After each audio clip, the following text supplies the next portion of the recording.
this will be a whole new offering and probably tap into a market that Nike and other sports apparel companies really haven't before. You know what the contract is? I want to say it's $3 million a year for 8 to 10 years. It's almost $30 million, something like that. The brutal realization finally hit Nike, and they showed a middle finger to Adidas with the new Caitlin Clark contract. But the biggest shocker here is that Nike is not only locking down Clark with a revised deal, but they're also suing Adidas for trying to sneak in and mess with their contract. These leftists are idiots.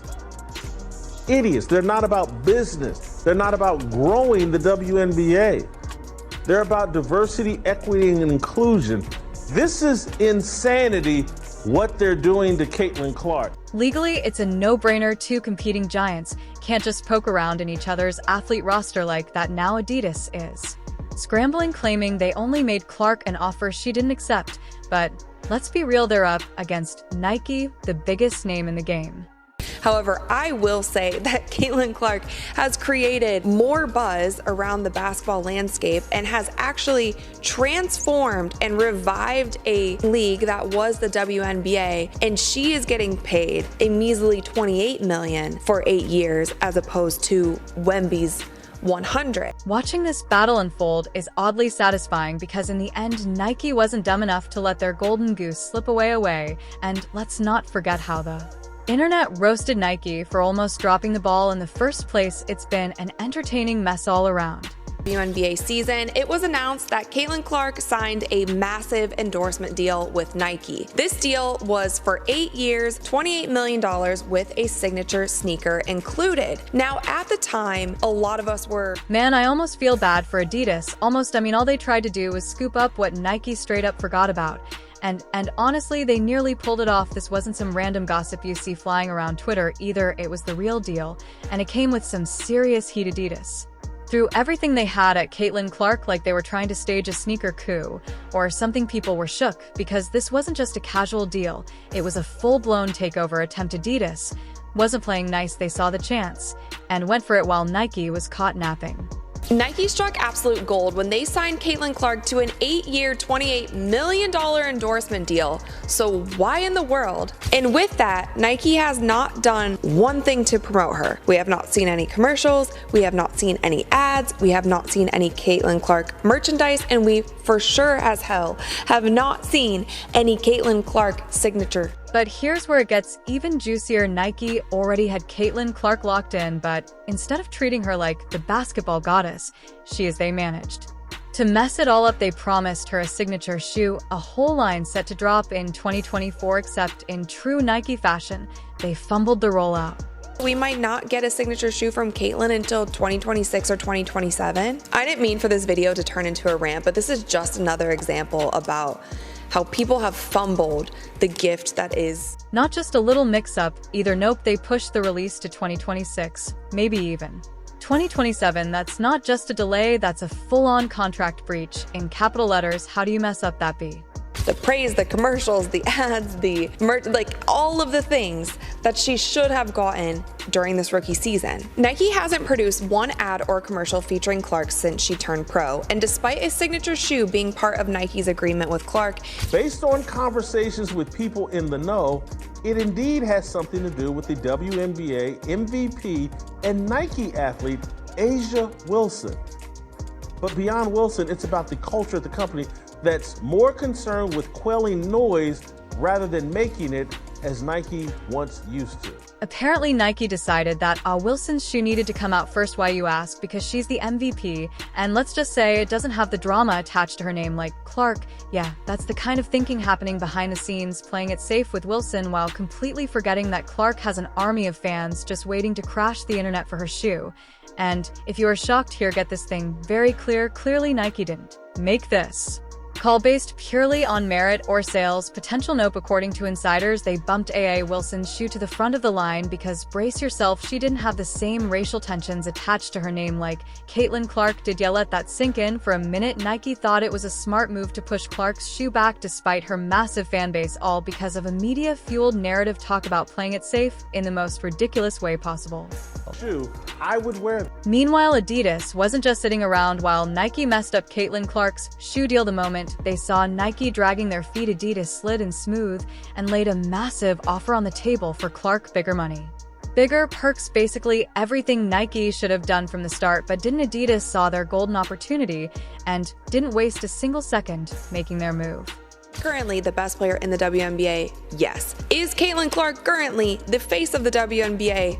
Yes. Do I think if A'ja Wilson dropped a shoe and Caitlin Clark dropped a shoe today at the very same time, that Caitlin Clark would outsell A'ja's shoe by 100 times? But here's where Adidas really flexed. They gave Clark creative control over her own marketing strategy. Yep, while Nike was still stuck in their corporate red tape, Adidas went all in, offering Clark the kind of freedom that athletes almost never get. This wasn't just about wearing shoes. Clark was being handed the reins to design her own campaigns, shape her own brand, and connect directly with her ever-growing fan base. Nike didn't even see it coming. The hype that Caitlin Clark had going into this season, we will not see that again. She came off of playing in a national championship game that had over 20 million people. And then there's the shoe release timeline. Remember how Nike kept pushing Clark's signature shoe further and further into the future, from 2024 to 2025, maybe even 2026? Well, Adidas wasn't playing that game. They promised her a faster release date, making sure her fans wouldn't have to wait a century to get their hands on her kicks. Adidas understood one simple fact: Clark's fans weren't going to sit around forever. They were ready to drop her shoe ASAP, while Nike was still shuffling papers, trying to figure out a launch strategy. She deserves it.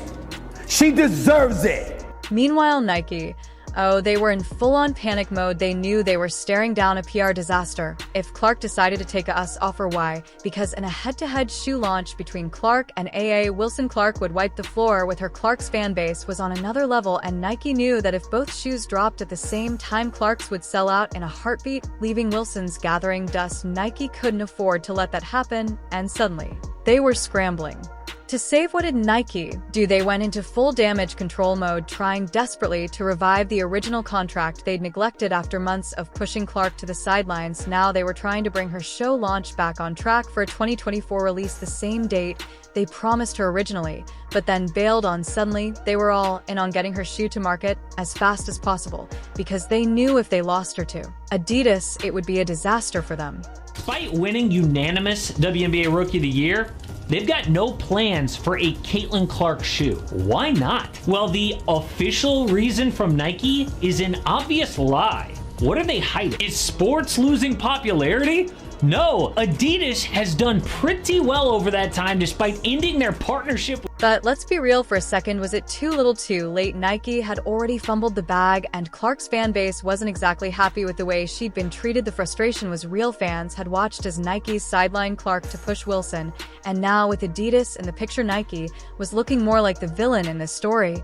It wasn't just about sneakers anymore. It was about loyalty, respect, and the way Nike had handled their rising star behind the scenes. And this whole Adidas buzz really kicked off after a tweet from Billie Jean King, who's actually an ambassador for Adidas. She was out here praising Caitlin Clark's achievements, and that's when things started to heat up. Insiders were buzzing about Nike's last-ditch effort to sweeten the deal. Rumor had it they were offering everything from bonuses to faster production timelines to a massive marketing blitz. Clearly, Nike was throwing everything they had at the wall, hoping something would stick. They couldn't afford to lose Clark, not just because she was a baller, but because of what she represented off the court. Losing her to Adidas would be a huge hit to Nike's image, especially with all the racial and social dynamics already at play. And it all happened because experts were saying these things. LeBron James had his own signature shoe his rookie year. So 20 years ago, Nike was nimble enough and had enough vision to see that, hey, let's get LeBron's shoe out here. This guy's going to be a big deal.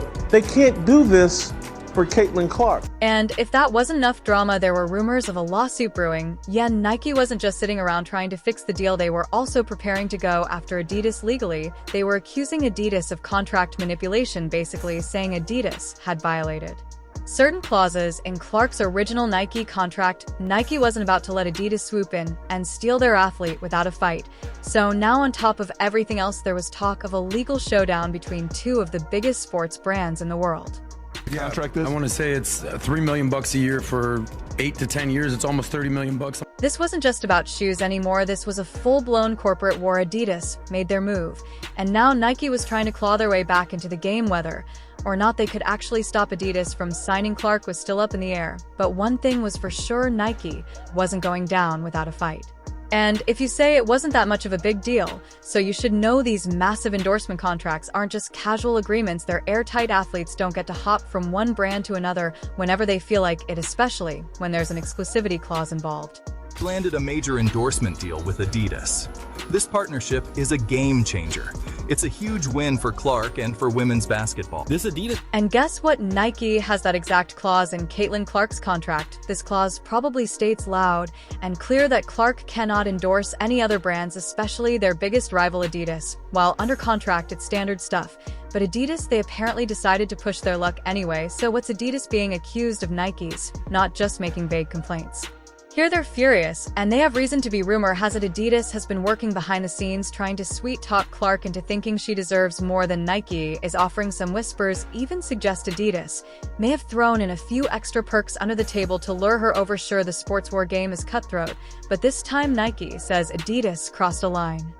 This will be a whole new offering and probably tap into a market that Nike and other sports apparel companies really haven't before. Obviously, little girls are going to wear them. I think plenty of dudes are going to wear them. You're just going to see those things in high demand. That exclusivity clause in Clark's original Nike contract, yeah, Adidas should have known better than to mess with it. Yet here they are allegedly pulling some behind-the-scenes tricks to steal Clark away. It's like watching two fighters in the ring, except one of them is playing dirty and Nike's calling foul. But we're way past rumors now. Sources say Nike's legal team is already in full swing, prepping for a lawsuit against Adidas. They're accusing them of contract tampering. And if that sounds like a big deal, it's because it is. If Nike proves this in court, it could shake up not just the sports industry, but the entire endorsement world. Imagine two of the biggest brands going to court over one of the hottest athletes in basketball. It's about to get real, and Caitlin Clark is smack in the middle of it.